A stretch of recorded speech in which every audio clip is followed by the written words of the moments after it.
Good afternoon, everyone. My name's Katherine. I'm one of the writers and researchers here at the Key. I'm delighted to be presenting to you today. My colleague Stephanie is also on the call, and she's going to be helping to field any questions you have. So please, as we're going along today, feel free to send questions through using the chat feature on Zoom. I'll make sure to save the last 10 minutes or so of this webinar to try and get through as many of those as I can. My colleague Bex as well from the marketing team is on the line, so if you do have any questions about becoming a member of the Key, she can help with that. There's no need to take any notes today. Everyone who's registered to be here will receive a recording within 24 hours of this webinar. We're also going to be sending out a free resource related to this, which will be with you by the end of the week. So today we're going to be looking at how you can promote LGBTQ+ and gender inclusivity in your school. I'm mainly going to be focusing on your curriculum and how to make sure that's inclusive, but we'll also look a little bit at how you can address diversity in your wider school setting as well. So before we begin, I just wanted to address the fact that we're talking very specifically about diversity in terms of gender and sexuality in this webinar today. And I appreciate that there's far more to diversity than just that. So for example, I'm not really going to be talking about racial diversity today. But whatever you take away from this, it is really important to think about intersectionality. So if you're going away and thinking about women or about the LGBTQ community and how you're representing them in your school, always bear in mind that this should be covering people from other minority groups and walks of life too. I also wanted to just touch on a few terms that I'm going to be using quite a bit in this presentation. The first is LGBTQ+, which stands for lesbian, gay, bi, trans and queer, with the plus tending to signify the inclusion of a wider umbrella of non-straight identities as well. The other one that I'm going to be using quite a bit is cisgender or cis, which is just the opposite of trans. So in other words, people who identify with the gender they were assigned at birth are cisgender. So if you want to put the time into auditing your curriculum and your school to ensure you're promoting LGBTQ+ and gender diversity, you need to start by getting your whole staff team on board. Auditing your curriculum is a really big undertaking, and putting all of that work on the shoulders of one or two people is just never going to work. It's never going to be sustainable.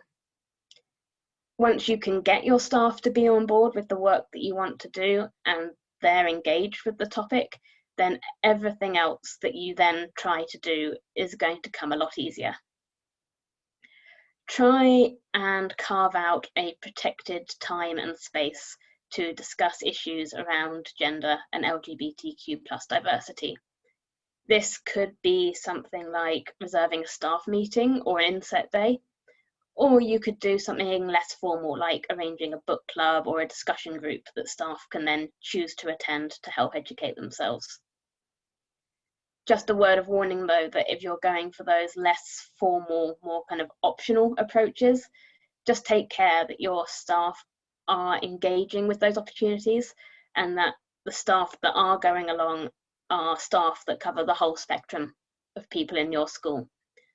What you don't want to end up doing is having, for example, an LGBTQ+ book club, which is only being attended by your LGBTQ+ members of staff. Those are going to be the people who are most aware of the issues that that community faces already. And your goal here needs to be making sure that your straight, your cisgender, your male members of staff, for example, they're also learning and engaging with those topics. And once you feel that you have your staff suitably on board with your vision and they understand better how to create an inclusive environment for women and for LGBTQ+ people, you can then put together a smaller working group that can really focus on promoting diversity in your school. So you now have a working group and you can start to focus on what you're teaching in your curriculum. As I just mentioned on the previous slide, this is a really big undertaking. So you can't expect 1 or 2 people to just shoulder the responsibility for auditing your entire curriculum and putting changes in place. We recommend that the curriculum audit working group that you put together includes, as an absolute minimum, the subject lead or the head of department for each subject. And that really crucially needs to include your PSHE and RSE leads. You should encourage involvement from other members of staff too, and that doesn't necessarily have to be teaching staff. Anyone in your school who has an interest in this and wants to promote a more inclusive environment should be welcome to take part. Once you have your working group, let the subject heads take the lead on auditing the curriculum that's on offer for their subject. Each lead is going to want to look at their curriculum maps, their long and short-term plans, even down to individual lesson plans to get a sense of what you're currently teaching and how inclusive that is. Your PSHE and RSE leads should be on hand here to help out with those conversations, as they're most likely to be able to provide advice and support and have that more sort of intimate knowledge of the curriculum as it applies to gender and LGBTQ rights and issues. Some subjects do tend to go hand in hand as well, so you can encourage some cross-party working there. For example, maths and science. They may want to work together to see how they can make their curriculum more inclusive. So when these audits are being carried out, subject leads should be looking at the curriculum with a critical eye and trying to spot where there's room for improvement when it comes to inclusivity and diversity. And I've just put here some questions that they can use as prompts when they're going along that might help. So, which role models are you representing? When you're teaching about famous figures from history or famous authors, famous scientists, whatever subject it might be, look at who those people are and ask if they are predominantly straight, if they're predominantly cisgender, if they're predominantly men. And if they are, can you think of some other figures from history who better represent women or the LGBTQ+ community? That being said, take care when you're doing that you're not picking female or LGBTQ+ role models whose primary claim to fame, if you will, is that they are female or they are LGBTQ. Make sure that you're representing these communities as something more than just advocates and campaigners. Otherwise, you're running the risk of portraying them as overwhelmingly, victims of history, victims of modern society, rather than people who are playing an active part. What families are we talking about? The next question. So particularly for younger children in primary and infant schools, a lot of work is done around the family and what a family looks like. This might come up in art, drawing pictures, or writing about families. When you're doing that, question whether you're defaulting to a family being a mum and a dad with children. And if that is what's being modelled in your classrooms, consider whether you can use other types of family there as well to be more inclusive. What resources are we using? So look at the textbooks you're using, the posters and the displays on your walls. Ask whether men are featured more heavily. Do your textbooks tend to default to traditional gender roles and straight relationships? So for example, when you have maths textbooks with problem-solving scenarios, are those scenarios always about a Mr. and Mrs. Smith, or is it boys counting cars and girls counting dolls? And the last question about making assumptions based on stereotypes. So are you either implicitly or explicitly encouraging girls to do arts and crafts while the boys go and play football? Are you color coding resources with pink and blue? Try to move away here from thinking about boys and girls activities or interests and offer the same opportunities to all of your children. You can use role models and examples to help out here. For example, if you're doing dance, you can look at Matthew Bourne's ballet, or talk about the success of women's football teams as well as the men's. There's often quite a bit of concern when people talk about teaching LGBTQ+ and gender issues in primary schools in particular. So I think it's important to clarify here that whatever changes you choose to make in your school, you should always consider the age of your pupils and make plans that are age appropriate. In primary school or infant school, we have young children, you're more likely to want to focus on different kinds of family, different kinds of people, and general ideas around inclusivity, treating everyone with kindness, respect, and equality. LGBTQ+ and gender issues can be introduced through talking about different types of family and different types of love.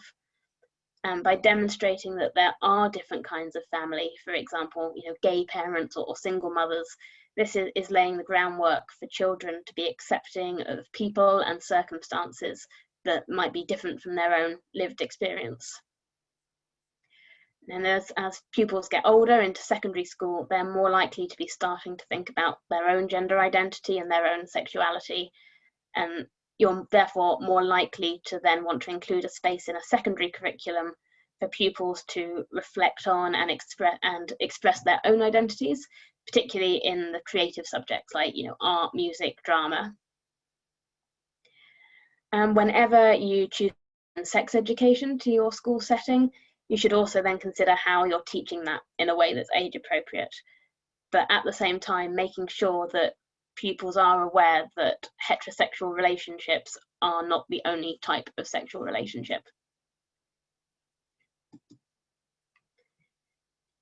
So auditing your curriculum to make it more inclusive isn't something that you can do overnight or even in a week or a term. Based on the advice we were given by the experts we spoke to, it can take up to a full year to do a full review. And even then, it's not the sort of thing that you can then, tick off, it's done.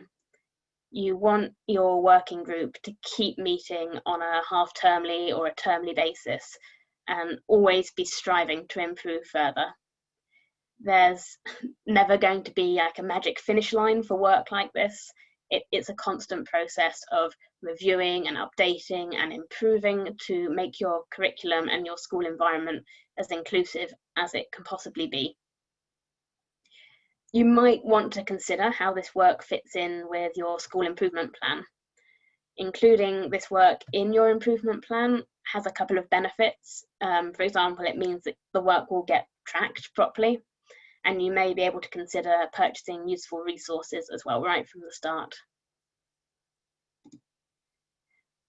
So as I said, this webinar has mainly been focusing on auditing your curriculum, but I just wanted to also give you a few ideas of things you can do to promote inclusion in your wider school setting. So look at your hiring policies and practices. Are you either implicitly or explicitly prioritizing hiring staff who are male, straight, cisgender? If so, consider what you can do to make your procedures fairer, for example, by hiding the names and personal information on applications, so you're judging blind at that first stage. While you're looking at policies, it's also worth reviewing your behaviour policy, your anti-bullying policy, and your child protection policy to check you have a clear procedure in place for any instances of sexist, homophobic, or transphobic bullying. Make it really clear in your policies that you have zero tolerance for these sorts of behaviours and have a clear procedure in place for how you will deal with any instances that do occur. Also take a look at the wider environment of your school. So are there any spaces where you're needlessly segregating by gender? As I talked about earlier, do you have pink and blue resources or anything else that you're promoting as being for boys and for girls? A really common one that we see a lot here is having a boys' corner in your library. And this is usually done as a way of trying to encourage reluctant male readers.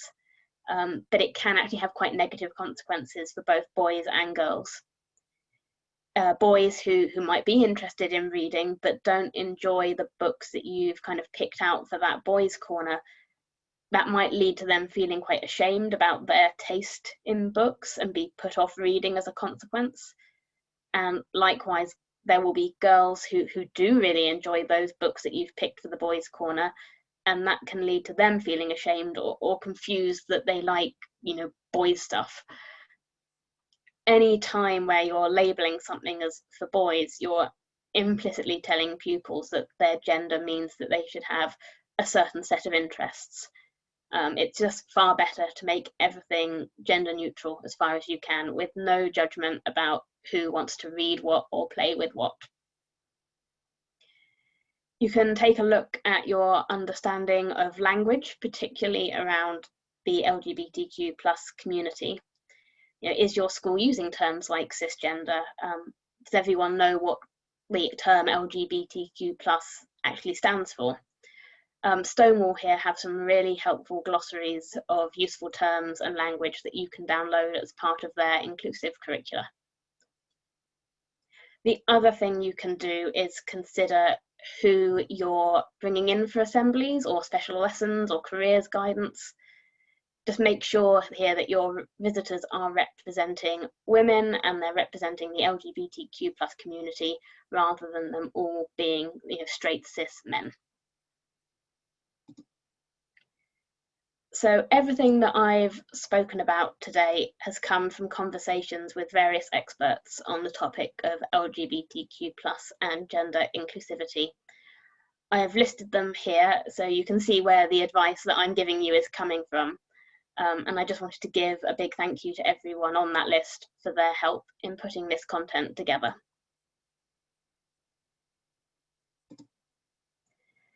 So if you are a member of the Key, we have a lot more practical content around diversity and inclusion on our website to continue supporting you and your staff on this journey.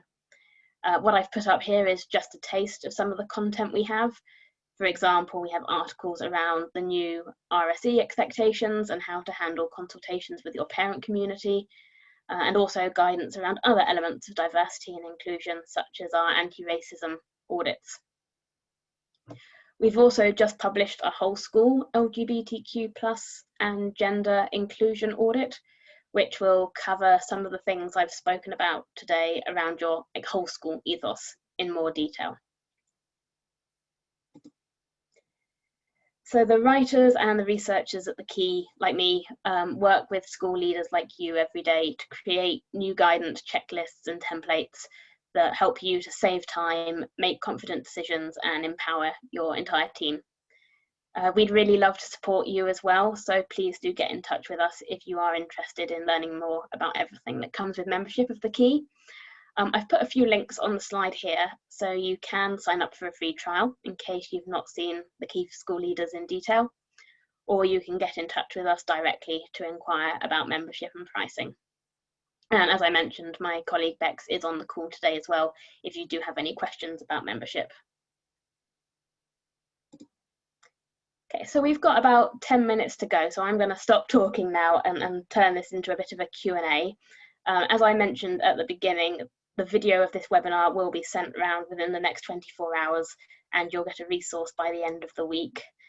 There'll also be a short survey, so it would be great if you could fill that in to let us know your thoughts on the webinar. And I am going to stop sharing my screen now so I can see what questions are coming through. Thank you. Let me have a look.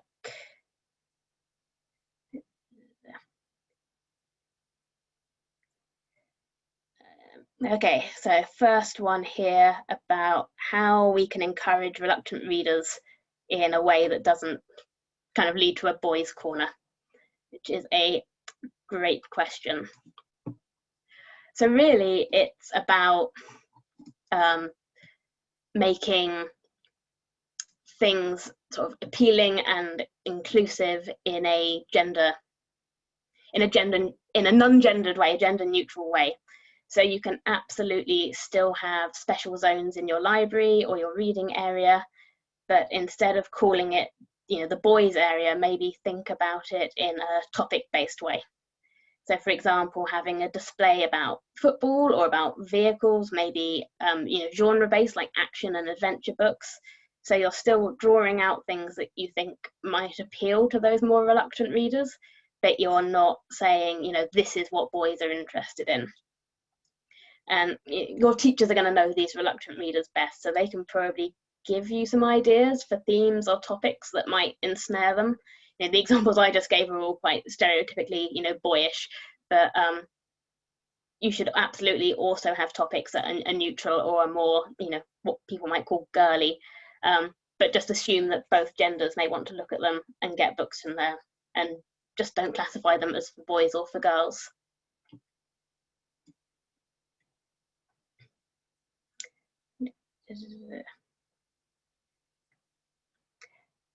Okay, so we've got a question here about Ofsted. Okay, yeah, what kind of questions might Ofsted ask about this?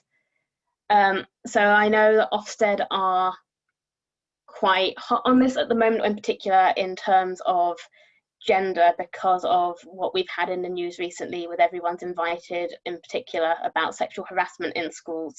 So I think anything where you're showing that you're making a preventative culture, you're encouraging a better understanding of women's rights, gender rights, is a good thing. In particular, what I mentioned about policies and updating and reviewing your policies, Ofsted are probably going to be keen there to see what you're doing in those kind of practical policy terms to address gendered violence, gendered bullying, that kind of thing. They're coming through thick and fast. Let's see what else I've got here. How can we best support pupils who want to change their pronouns or names? Okay. So I just want to clarify here that I'm not the expert in this. I'm sharing information that experts have given to me, and I don't want to state anything as fact. This needs to be in line with your personal school policies and procedures. But I think anything that you can do to make pupils feel comfortable and feel safe, if they've asked for their pronouns to change or for their name to be changed and the parents are also on board with that, then I would say try as best as you can to go with that and to accept that and go with what they want. Yeah, don't ask too many questions, just accept it, and if that's what works for them. So I'm just going through all these questions. How do we get parents on board with embedding LGBTQ+ into your curriculum? Yeah, that's a really good question, and I know that is something that can be controversial, and it's been in the news. I would point back to what I said earlier here about making it age appropriate. That is the absolute key thing here. Explaining to parents who are worried that particularly in primary school, you're not going in depth about sexuality. It's not full biological sex education. It is starting with families, different kinds of families, what love is, the importance of accepting people regardless of differences, and making it really, really clear to parents that particularly in lower primary school, infant school, young children, that is what you're talking about when you're talking about embedding LGBTQ+. It's acceptance for everybody rather than anything specific, and then building on that as pupils become older and more mature.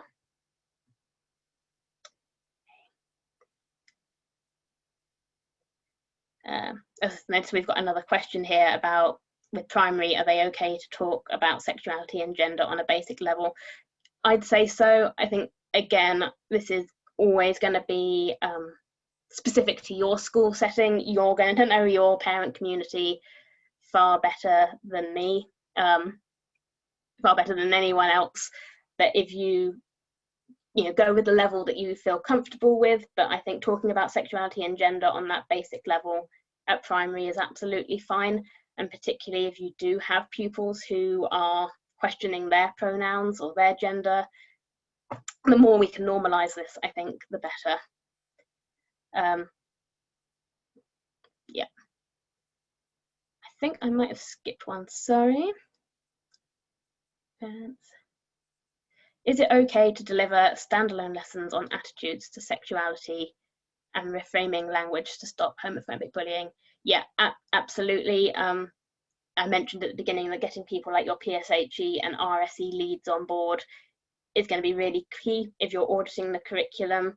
And while, here we are advocating for embedding these kind of topics throughout all your subjects and in your entire curriculum, absolutely there is still very much a place for those kind of PSHE, RSE lessons, which are very focused on language, on bullying, that kind of thing. So absolutely, yes, standalone lessons are great, they're fine. It's just about thinking about how you can then include that across your curriculum as a whole, rather than just assuming that those standalone lessons are enough and you can just carry on with everything as normal the rest of the time. So you've probably got a couple of minutes left, probably time for one more question.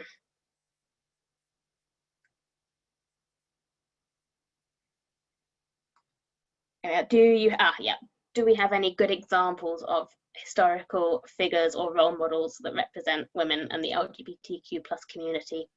Yep, so as I mentioned, you will be getting our curriculum audit as a free resource after this, and that we have for every subject, both primary and secondary, given some ideas of role models you can use, resources you can use, lots of links to different teaching resources that can help with this.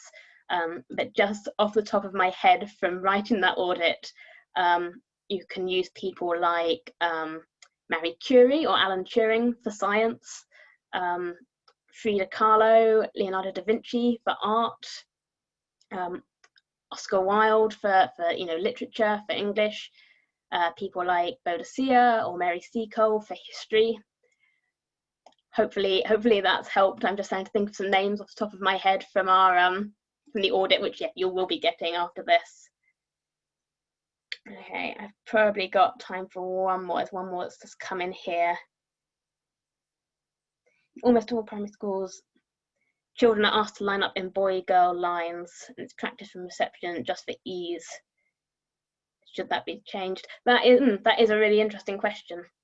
So again, this is I'm talking from my personal opinion at this point, but I think that anything where you just stop using boys and girls as a defining characteristic is a good thing.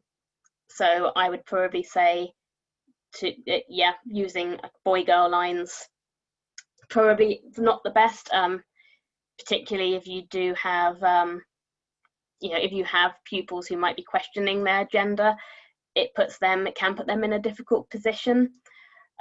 It's worth asking why you're doing that. Why is that helpful for you? Why is that making life easier? And is there another way that you can use? Could you do it alphabetically? Could you do it by where they sit in the classroom?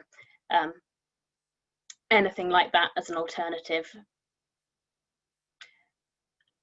Right, it is 12:30, so I think this has come to the end of this webinar. I really hope everyone has found that helpful. Thank you very much for joining us today, and hopefully you'll get our resource and the webinar in your inboxes in the next couple of days. Thank you very much for joining us. Goodbye.